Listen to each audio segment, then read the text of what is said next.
What attracted you to Psycho Killer? Firstly, definitely getting to work with Roy Lee again, who was a producer on Barbarian. I was really excited to get to work with him again because I think he's incredible. And then secondly, reading the script, and I was, Andrew Kevin Walker. I'm such a fan of Seven. And then I thought the script was so disturbing and strange. Um, and I got to have this great meeting. I got to speak to Andrew. I got pitched the movie with this kind of PowerPoint presentation that showed me the tone and the look, and I was just they got me immediately. Horror often requires actors to react to things that aren't fully there. How did you build that fear?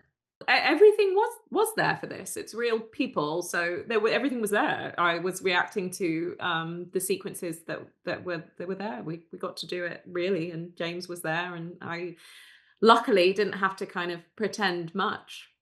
Jane is someone that is in control to an extent. She's a police officer. She has the skills and the ability to take this killer down. And the film, you follow her running towards that. She knows that she has to stop him. And I feel like in lots of horror movies, the final girl usually is trying to escape the killer. So the idea is that they want to get away from him and they want to survive. Whereas this is her going out there to stop him. If you had to step into a movie in real life, which would it be, Psycho Killer or Barbarian? Barbarian, for sure.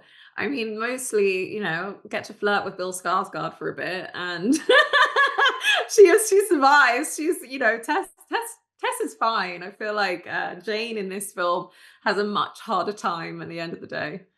Is there a particular horror film or franchise you'd like to step into? Um, I know that they're doing another It Follows, and I love that movie, and I think Michael Monroe's it's such an incredible actress. So if there was any parts in there that I could snap up, I definitely would. Was there anything on set that took you by surprise that you really had to just you didn't expect that you can do it and you were able to perform?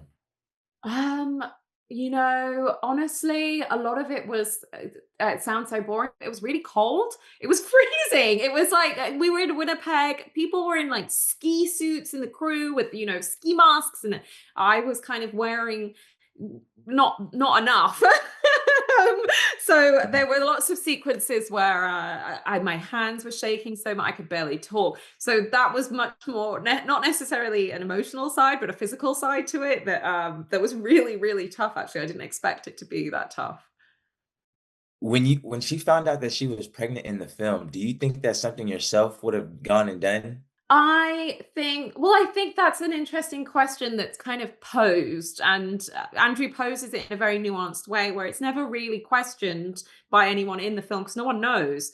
So I feel like, yeah, she's dealing with this. She is pregnant. Should she be letting this alone and protecting her body and her child, or does she go after him? And I think she makes the right choice. I like to think I would go down the same route as her because at the end of the day, by stopping him, she's also protecting her child, and I think that's really important. So, yeah. I like that. Thank you. That's all the time I have for you today, and the movie was great. You have a good one. Thank you. Bye.